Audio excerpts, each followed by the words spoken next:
Aujourd'hui, je vous propose d'aller à la salle avec moi.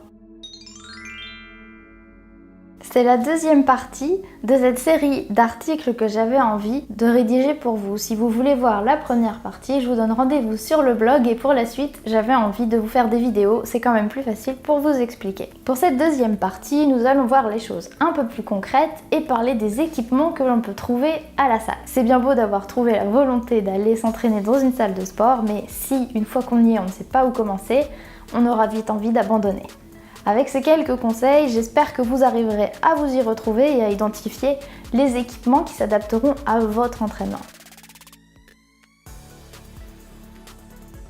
On commence avec les machines qui sont l'outil le plus sûr pour les débutants. En effet, leur but est de guider le mouvement que nous allons effectuer. Nous avons donc très peu d'efforts à faire pour rester en équilibre et nous ne recrutons pas nos muscles stabilisateurs. Il y a un axe prédéterminé et notre mouvement va tout simplement suivre cet axe. Les machines vont vraiment permettre d'isoler le muscle que l'on cherche à travailler.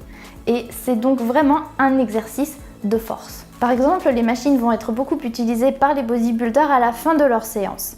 Pourquoi ? Eh bien, tout simplement parce qu'au départ, ils vont faire des mouvements un peu plus fonctionnels qui vont recruter plusieurs muscles, notamment leurs muscles stabilisateurs, qui sont des muscles plus petits et qui vont se fatiguer plus vite. Ensuite, ils vont terminer leur séance avec un entraînement qui va vraiment cibler seulement le muscle qu'ils cherchent à travailler pour le pousser plus loin sans ressentir la fatigue qui est créée par le fait que les muscles stabilisateurs ne peuvent plus suivre. Je vous donne un exemple. Un bodybuilder qui va vouloir gagner en masse au niveau des pectoraux va commencer sa séance avec du développé couché, soit à la barre ou aux haltères, et va finir sa séance sur la machine qui permet de travailler les pectoraux. Lorsqu'il commence sa séance, il va recruter les muscles stabilisateurs, notamment les épaules, qui vont maintenir la barre ou les haltères en équilibre. Ces muscles vont se fatiguer beaucoup plus vite que les pectoraux qui sont un gros muscle. Pour vraiment les travailler jusqu'au bout, il pourra donc terminer sa séance sur la machine et ne travailler que les pectoraux. Le terme poids libre va faire référence à tous les poids que l'on peut déplacer dans plusieurs axes. Il n'y a plus d'axe déterminé. Les poids libres vont nécessiter un travail plus complet puisqu'il faudra les maintenir en équilibre, que ce soit au niveau horizontal ou au niveau vertical. Il en existe plusieurs sortes.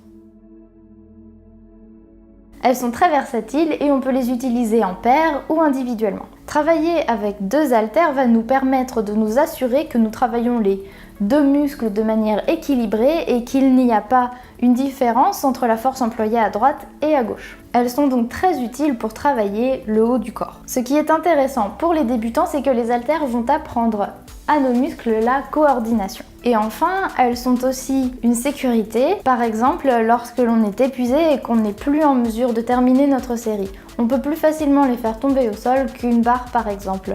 Bien sûr, il faut éviter au maximum de le faire ou au moins s'assurer que personne n'a mis son pied en dessous. Les barres vont nous permettre de charger davantage et de faire le mouvement avec plus de confort et de facilité. Avec plus de confort et de facilité. En tout cas, elles se prêtent beaucoup aux entraînements bas du corps comme les squats ou les deadlifts. Elles peuvent aussi être utiles lorsqu'on cherche à travailler l'explosivité de nos muscles. Le fait que l'on ait une barre entre les mains au lieu d'haltères va nous obliger à suivre un seul et même mouvement au niveau des deux bras. On va donc pouvoir plus facilement exécuter un mouvement rapidement. C'est ça qu'on appelle un mouvement explosif. Les exercices avec les câbles sont parfois sous-estimés et pourtant leur efficacité est optimale. La résistance apportée par une barre ou par des haltères va être différente selon le stade du mouvement. Si vous faites des flexions de biceps avec une barre, la résistance sera beaucoup plus forte en bas pendant la flexion et beaucoup plus forte en haut pendant l'extension.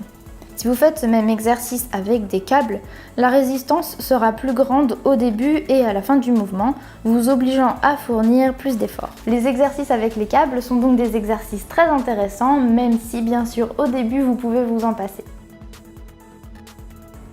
De par leur forme qui est très différente de celle des haltères ou des barres, les kettlebells ne vont pas nous faire travailler de la même façon. En tout cas, elles ne nous permettent pas d'isoler un seul muscle. Elles vont surtout servir aux séances HIIT ou aux séances cardio. En tout cas, elles sont quand même très intéressantes à utiliser et nous permettent de faire des mouvements fonctionnels qui vont recruter plusieurs muscles. En conclusion, vous pouvez vraiment utiliser tous ces équipements, peu importe votre objectif, que ce soit de perdre du poids, de gagner en force, de prendre de la masse musculaire ou d'améliorer votre cardio, il y aura toujours quelque chose que vous pourrez faire. J'espère qu'avec cette vidéo, vous vous y retrouverez plus facilement à la salle. J'ai bien conscience que maintenant il va falloir voir comment on intègre tout ça dans notre routine, alors je m'y mets, je vais travailler dessus et je vous donne rendez-vous très vite pour le numéro 3 de cette série.